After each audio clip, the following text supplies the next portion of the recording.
Fala galera, beleza? Tudo bem com vocês? Aqui é o César mais uma vez. Primeiramente, queria dizer que quem não é inscrito no canal, por favor se inscreva. No nosso canal nós falamos sobre assuntos militares, mais especificamente sobre os concursos militares, sobre bizus de estudo, de como estudar, do que fazer, o que não fazer. Lembrando que sempre é calcado na minha experiência, né? Pode ser que existem com certeza outros métodos, outras dicas que também dão certo, mas aqui está algumas que deram certo para mim. Legal, galera? Hoje eu estou aqui para falar de um assunto que eu venho pensando há muito tempo, que é sobre servir as Forças Armadas no que diz respeito aos concurseiros militares, aquelas pessoas que têm vontade de seguir carreira. Vale a pena ou não vale a pena você servir as Forças Armadas no serviço obrigatório com 18 anos, se você quer seguir carreira? Então, será que vale? Será que não vale? Bom, eu vou passar a minha visão para vocês, tá? É o seguinte, galera, para você servir nas Forças Armadas existem duas formas, né? Você se alista e você pode pegar o serviço obrigatório como soldado ou você pode pegar o serviço obrigatório como aluno do NPOR ou CPOR. Né? A diferença entre CPOR e NPOR é que o NPOR ele é um núcleo preparatório, ou seja, ele é especializado em alguma arma, então tem um núcleo de infantaria, um núcleo de artilharia, e o CPOR na verdade é como se fosse uma mini AMAN, bem entre aspas, tá? Lá tem no CPOR tem todas as especialidades lá, as armas, né? Então, existem essas duas formas. Ou você entra pelo CPUR, para você ser oficial da reserva, ou você entra no serviço obrigatório, que você vai ser um soldado recruta, né, com a possibilidade de engajar, né, por mais um tempo, se não me engano, fica no máximo 8 anos, né, pelo menos é o que eu lembro, é a última informação que eu tive. Confirmem essa informação, tá? E no CPUR você faz lá um ano de formação e se houver vagas, né, depende muito da disponibilidade do exército, você dá prosseguimento como aspirante, né? Fica lá 6 meses como aspirante, depois vai a tenente, chegando, se não me engano, até o posto máximo de capitão.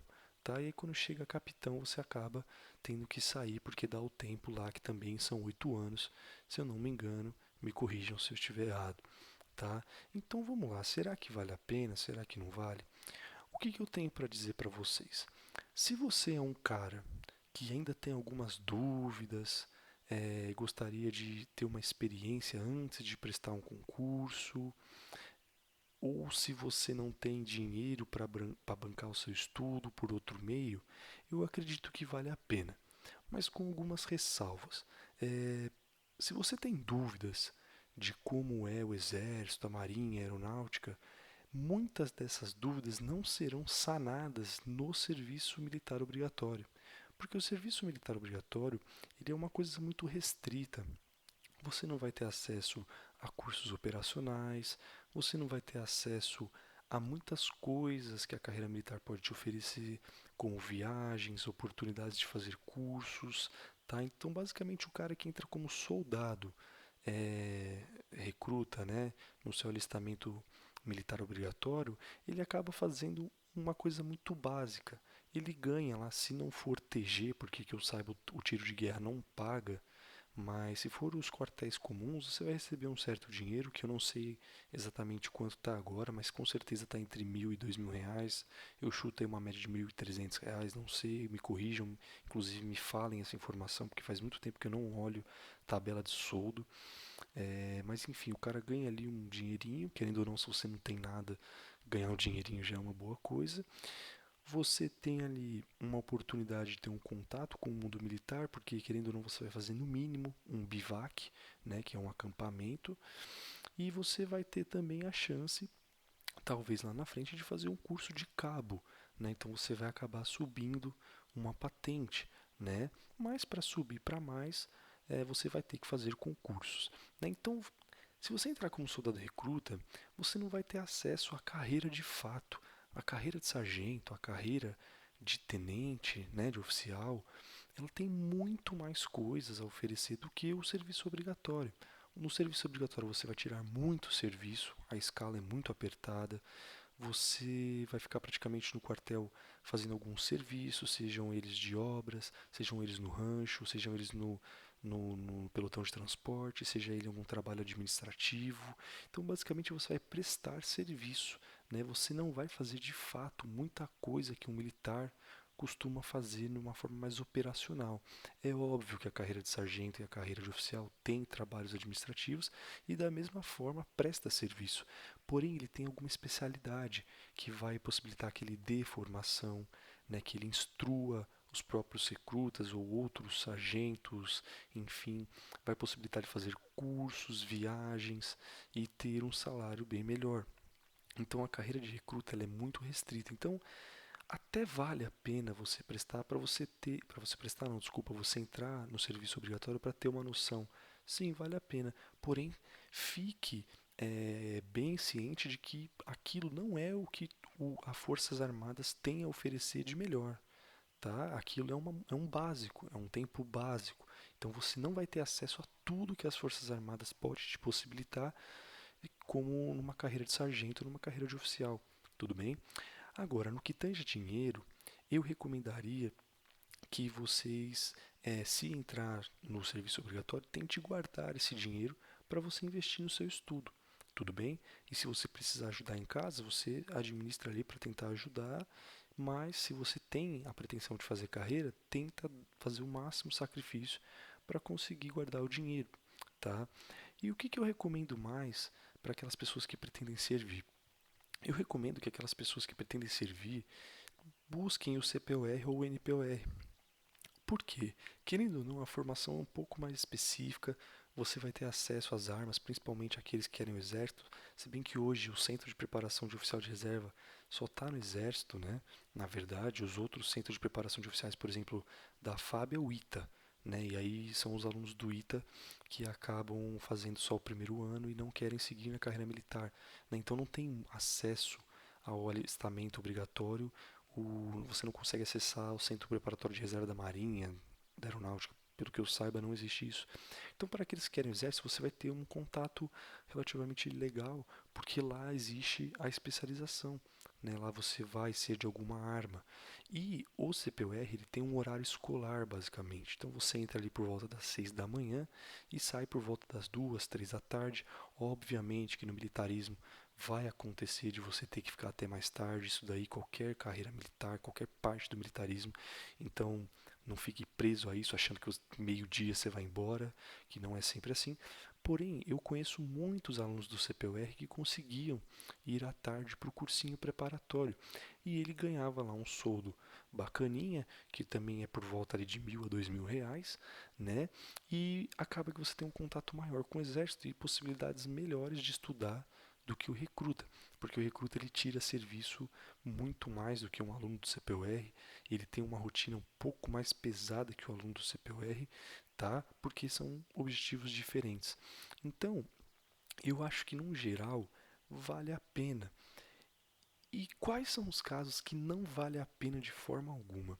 Não vale a pena de forma alguma aquele garoto, aquela garota que tem condições de um familiar ajudar, né? Um tio, uma mãe, um pai, ou uma avó, uma família, um amigo, alguma coisa que possibilite você somente estudar. Se você tem essa oportunidade, não sirva o exército, nem a marinha, nem a aeronáutica. Coloque que você não quer servir. Você não está dizendo um não para a pátria. Não é isso. Tá? Você simplesmente está dizendo um não para um momento. Naquele momento, o melhor para você é não servir. O melhor, inclusive, para o Exército Brasileiro, para as Forças Armadas, é que você não sirva naquele momento e se dedique exclusivamente aos estudos para que depois você entre uma pessoa muito bem preparada, que estudou e prestou um concurso e vai ser um oficial de carreira, tá? Todos têm a sua importância nas Forças Armadas, desde o soldado mais recruta ao comandante da força. Todos têm o seu papel e a sua importância. Mas você tem que entender que se você quer a carreira, você precisa estudar, né? Então, para aqueles que têm a possibilidade, os privilegiados que têm a possibilidade de ter o apoio dos pais ou ter um emprego assim como eu tive, que possibilitava eu estudar, que eu trabalhava ali meio período, que eu tive a sorte, a grande sorte de conseguir, senão não teria como ter estudado. É, Se você tem essa oportunidade, aproveite. Não faça, não tome uma atitude precipitada, porque eu sei como que é. Quando eu me alistei, eu quis servir, eu coloquei até que sim lá. Só que acabou que eu não fui servir. E foi uma atitude precipitada, porque eu já havia prestando concursos e não passava naqueles primeiros momentos. Eu tinha passado até, na época que eu me alistei, eu tinha passado na EAR, um pouquinho antes eu tinha me alistado e depois eu saí o resultado da EAR. Inclusive foi isso que acabou me liberando depois lá do Exército, do alistamento, mas foi uma atitude precipitada. Eu não teria feito isso hoje, por exemplo, é, se você, porque eu tinha uma estrutura, né? Eu tinha um emprego, eu tinha meios de estudar sem depender do dinheiro que eu conseguiria, talvez o pouco, né? Pouquinho, mas já ajuda bastante o dinheiro de um alistamento. Então o recado que eu quero deixar é esse: existem casos que vale a pena você estudar, desculpa, se alistar, né, pedir lá para servir. Mas se você tem a possibilidade de exclusivamente se dedicar aos estudos, tudo bem. A mesma coisa serve para o trabalho. Eu não pude me dedicar inteiramente só ao curso, eu tive que trabalhar também. Mas aquelas pessoas que não precisam trabalhar, eu sei que é a minoria, mas essas pessoas também deixam de trabalhar, porque muitas vezes o cara quer trabalhar não por necessidade, mas porque ele tem aquela, como é que se fala, assim, aquele orgulho, né? Eu não dependo do meu pai, não dependo da minha mãe, eu quero meu dinheiro para sair. Pô, cara, você não precisa disso agora. O que você precisa é de dinheiro para pagar os seus estudos, pagar o seu transporte, o seu lanche, a sua alimentação, os seus livros e acabou, cara. Então, se o seu pai, ou sua mãe, ou sua avó, algum parente tem a condição de te ajudar, aproveite essa ajuda, honre essa ajuda, acolha essa ajuda e faça por merecer. Tudo bem? Então esse é esse recado que eu dou. Não fique ansioso para vestir a farda. Né? Muita gente acaba, não, eu quero vestir logo a farda, que não sei o quê. Não, cara, não seja ansioso. Espera o momento certo. Vai ser muito melhor você esperar 2 anos para vestir sua farda como um oficial de carreira, como um sargento de carreira, do que você vestir sua farda como um soldado, e não que isso seja ruim, é um orgulho, porém isso tem dia e hora para acabar, entende? Então é melhor você vestir a sua farda para sempre do que vestir é, em tempo limitado, tá? Então pense muito bem nisso, analise a sua situação e veja se realmente vale a pena. O que eu busquei fazer aqui foi apresentar dois cenários, né, de valer ou não a pena. E aí você vai, juntamente com esse vídeo, com outras pessoas que falam sobre isso na internet ou no seu meio de amizade, você vai analisar se você deve ou não. Tudo bem? Então é isso, galera. Quis dar esse recado, um vídeo um pouco é, diferente, mas eu acredito que seja importante porque eu vejo que muita gente tem essa dúvida. Tá bom, galera? Um abraço a todos. Peço para que sigam o canal. Também dou a dica de seguir o professor Éder Diego, lá que ele está com um canal muito bacana de geografia. Então é isso, galera. Tamo junto. Um abraço a todos.